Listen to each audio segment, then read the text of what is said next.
Hello. Video 2 in this new series I'm doing, which is reading excerpts from my book. The book's called Menu for a Spiritual Revolution, Health, Harmony and Happiness. That's me, Philip K, coming to you from Chiang Mai, northern Thailand.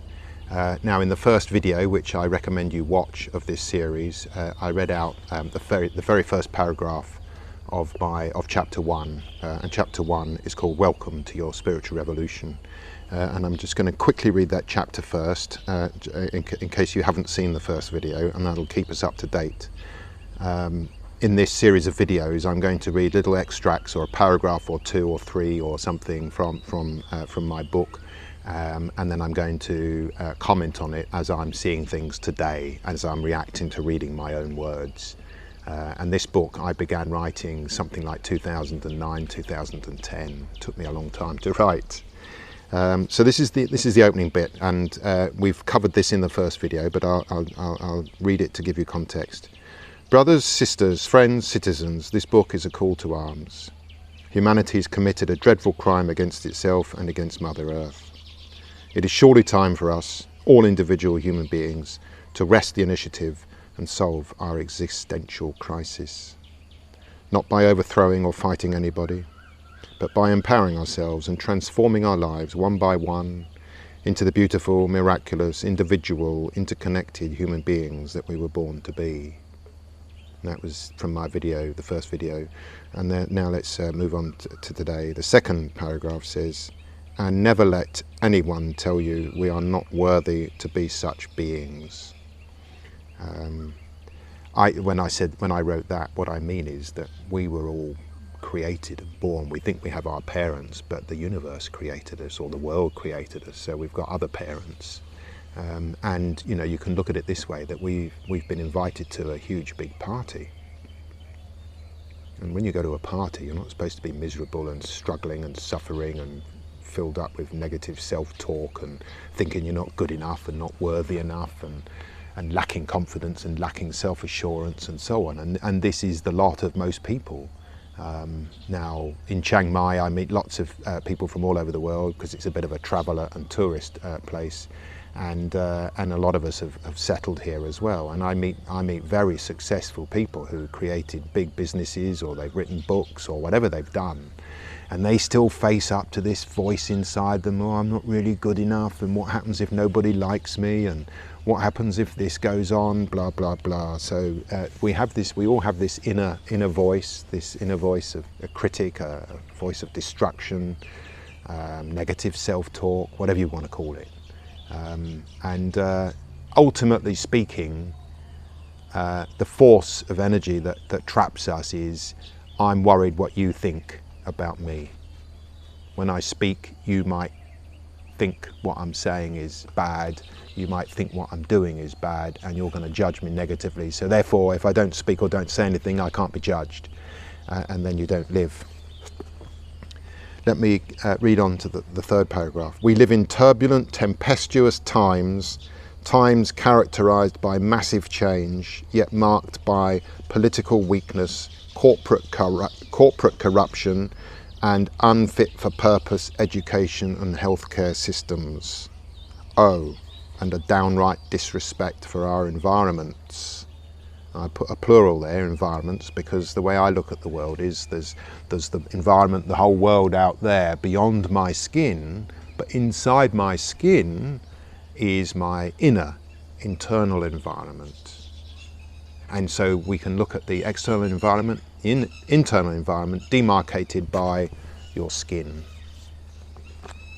And life proceeds in a manner of your relationship, of your inner self, covered by your skin, and your whole environment that's out there beyond you. And of course you've got the environment that you can see around you, and then you've got your media environment as well. So we actually have two kind of environments. We've got the community, the real world one that we live in, and then we've got the one that's in the phone or the computer. But whether it's out there or in the phone or in the computer, it's actually inside you, because that's where you're processing and seeing and hearing everything. It's inside your mind. Your mind is the center of your universe.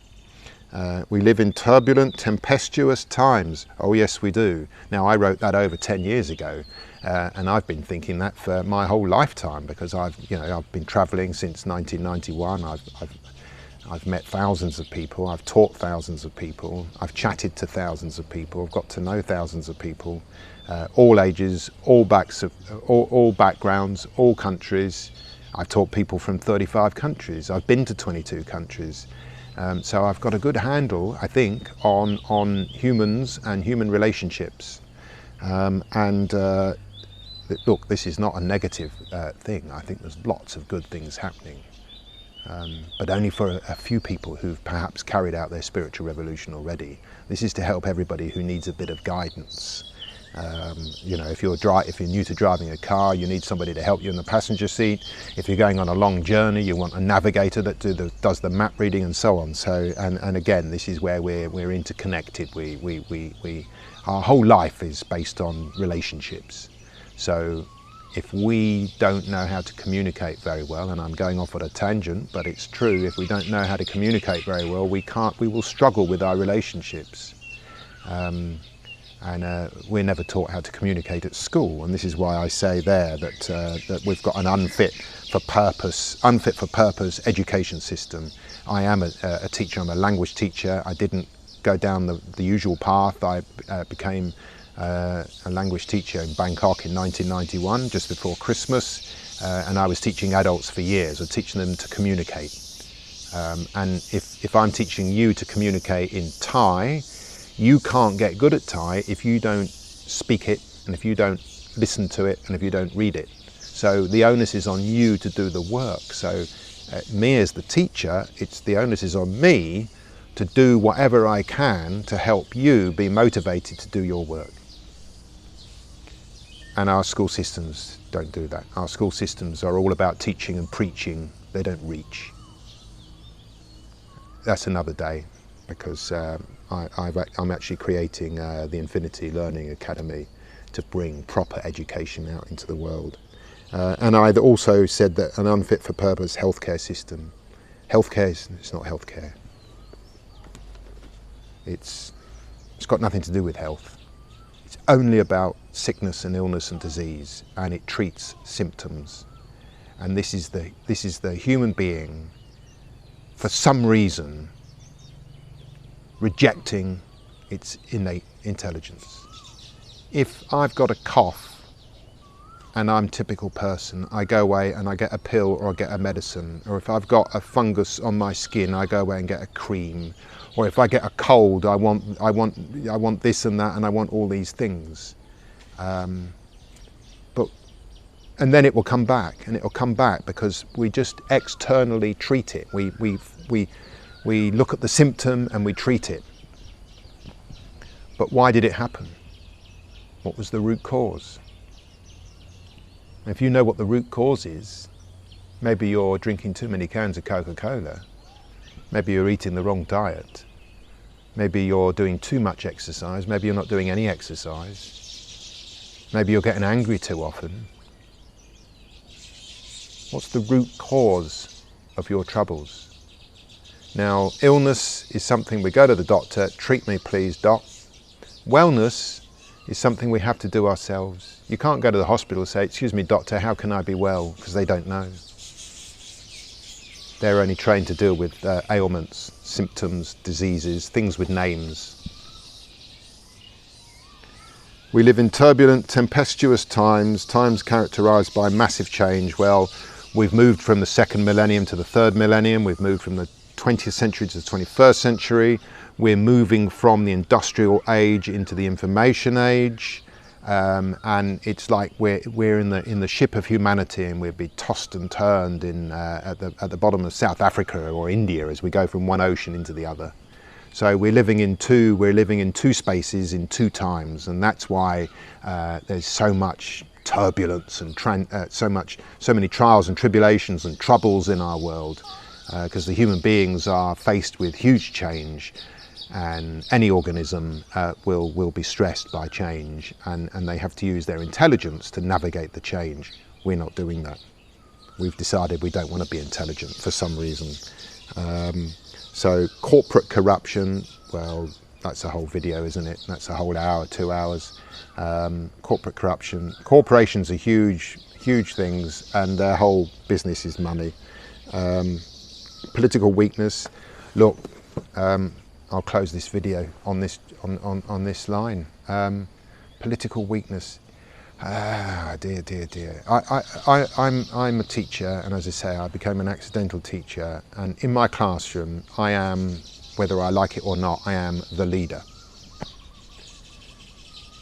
If I want my students to succeed and enjoy succeeding, and now I teach English, for example, or I teach teachers, but let's say I'm teaching English, I have to create learning activities and tasks that they enjoy doing. I have to create an environment that they enjoy being in.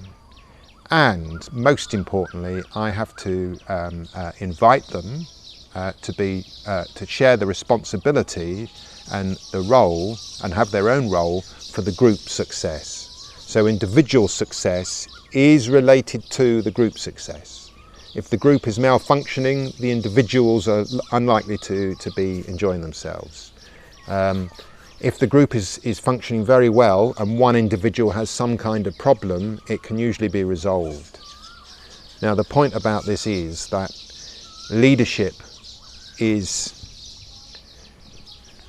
I always look at a classroom, or a sports team, a football team, or a government, or a company, a business, and whichever of these groups of people are succeeding and wear smiles on their faces and enjoy doing their work, or they're learning, or they're playing a football or whatever, then it's always because you've got a good leader. Flip side, when everybody's struggling, the leaders are shit. And I've barely seen a political leader in my whole lifetime.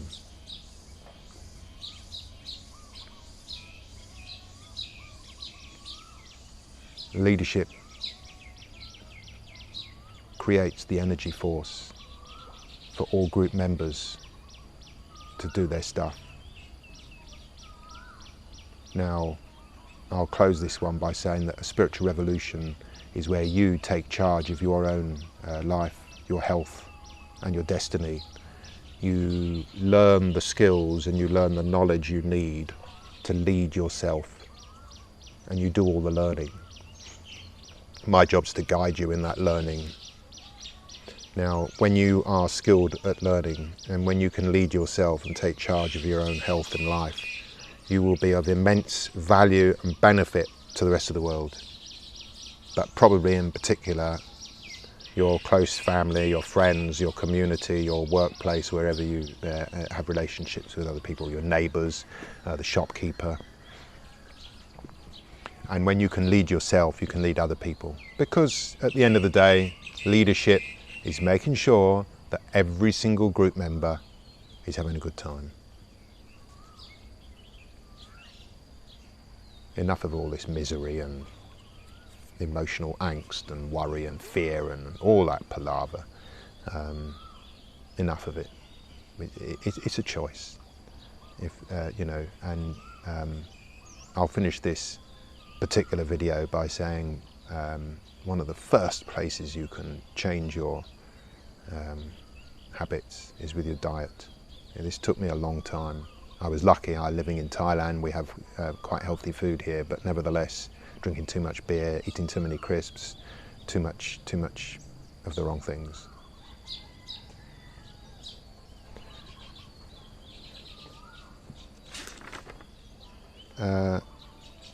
And what I'll do is I'll come back again and I'll read another little paragraph or two and comment upon it. And in this way, I'll work my way through my book, giving you extracts from it, giving you my up-to-date comments.